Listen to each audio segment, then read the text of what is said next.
warahmatullahi wabarakatuh. Yang terhormat Bapak Dr. Sakaria SPD MSI selaku dosen pengampu mata kuliah metodologi riset dan teman-teman sekalian yang saya cintai. Perkenalkan, nama saya Siti Nurjana dengan NIM 862320230008 dari program studi pendidikan guru Madrasah Ibtidaiyah Fakultas Tarbiyah IAIN Bonet.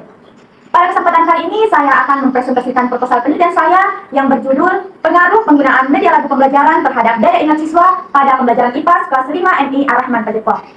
Mari kita mulai presentasi kali ini dan semoga presentasi kita ini bisa memberikan manfaat untuk kita semua. Mari kita mulai. Ya, sebelum kita masuk ke inti pembahasan, izinkan saya untuk menyampaikan gambaran umum dari presentasi kita hari ini.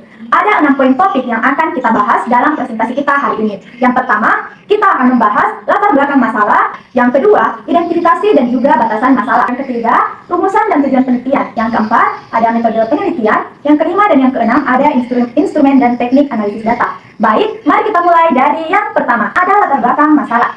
Latar belakang masalah berangkat dari 4 hal utama. Yang ada tantangan pendidikan. Pendidikan merupakan investasi sumber daya manusia jangka panjang yang sangat strategis. Salah satu tujuan nasional kita adalah mencerdaskan kehidupan bangsa. Hal ini menegaskan bahwa kualitas pembelajaran di sekolah menjadi kunci keberhasilan. Ya, yang kedua, ada IPAS dan tingkat kesulitan belajar. IPAS atau ilmu pengetahuan alam dan sosial merupakan mata pelajaran penting di tingkat sekolah dasar. Namun, kenyataannya masih banyak siswa yang masih belum paham atau sulit memahami materi IPAS. Yang ketiga, potensi media lagu. Berdasarkan hasil observasi awal yang saya lakukan di kelas 5 MI Ar-Rahman Pajeko, ditemukan bahwa keterkaitan siswa lebih tinggi pada saat pembelajaran dikaitkan dengan unsur audio ataupun lagu. Perhatian dan partisipasi mereka meningkat secara nyata pada saat dikaitkan dengan media lagu pembelajaran. Yang keempat, bukti empiris dari penelitian sebelumnya. Berdasarkan penelitian dari Munir 2025 dan Al-Ghalidi 2024 menyatakan bahwa menggunakan media lagu pembelajaran dapat meningkatkan daya ingat siswa. Berdasarkan 4 hal inilah, penelitian ini sangat penting untuk dilakukan, khususnya di kelas 5 MI Ar-Rahman Pajeko. Dari latar belakang yang telah saya uraikan, dapat diidentifikasi beberapa masalah yang ada di lapangan. Yang pertama, masih terdapat siswa yang mengalami kesulitan dalam mengingat materi IPAS. Yang kedua, penggunaan media pembelajaran masih terbatas dan kurang bervariasi. Yang ketiga, keterlibatan siswa dalam proses pembelajaran belum maksimal. Keempat, daya ingat siswa terhadap materi IPAS masih perlu ditingkatkan. Dan yang kelima, media lagu pembelajaran belum dimanfaatkan secara optimal dalam proses pembelajaran IPAS.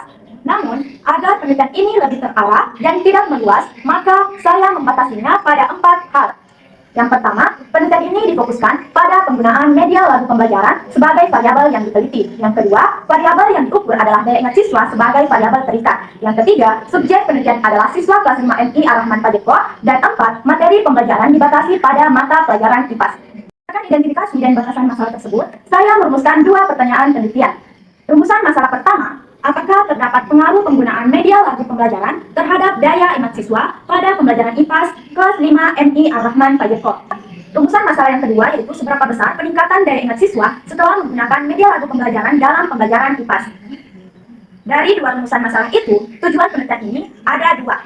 Tujuan pertama adalah untuk mengetahui ada atau tidaknya pengaruh penggunaan media lagu pembelajaran terhadap daya ingat siswa. Tujuan yang kedua adalah untuk mengetahui seberapa besar peningkatan daya ingat siswa setelah media lagu pembelajaran diterapkan dalam pembelajaran IPAS. Sekarang kita masuk ke metode penelitian. Jenis penelitian ini saya gunakan adalah penelitian kuantitatif dengan desain pre-eksperimental menggunakan model one group pretest post-test design. Penelitian ini dilaksanakan di MI Ar-Rahman Pajeko, Desa Samaelo, Kecamatan Barebo, Kabupaten Bonet. Dan untuk sampel, teknik yang digunakan adalah total sampling atau sampling jenuh. Pada slide ini, kita akan melihat variabel, instrumen, dan cara menganalisis data. Penelitian ini memiliki 2 variabel. Variabel X atau variabel bebas adalah media lagu pembelajaran. Variabel Y atau variabel terikat adalah daya ingat siswa. Untuk mengumpulkan data, saya menggunakan 3 instrumen. Yang pertama, ada tes daya ingat. Kedua, lembar observasi. Ketiga, dokumentasi. Adapun teknik analisis data yang digunakan ada 4. 1. Statistik deskriptif. Yang kedua, uji normalitas. 3. Uji pilot, sampel t-test. Dan yang keempat, uji engage. Selanjutnya adalah hipotesis dan kriteria pengujian. Penelitian ini memiliki 2 hipotesis. Hipotesis alternatif atau HA, hipotesis nol atau H0. Pengujian hipotesis dilakukan menggunakan uji pilot sampel, t-test. Selain uji t-test, saya juga menggunakan uji engage untuk mengetahui seberapa besar tingkat peningkatan daya ingat siswa. Caranya, skor post-test dikurangi skor pre-test. Kemudian dibagi dengan skor maksimal dikurangi skor pretest. Hasilnya dikategorikan menjadi 3 atas 0,70 termasuk kategori tinggi, antara 0,30 sempat. 0,70 termasuk sedang dan di bawah 0,30 termasuk rendah. Semakin tinggi nilai endgain berarti semakin besar peningkatan daya ingat siswa setelah media lagu digunakan. Demikianlah presentasi proposal penelitian dari saya. Wassalamualaikum warahmatullahi wabarakatuh.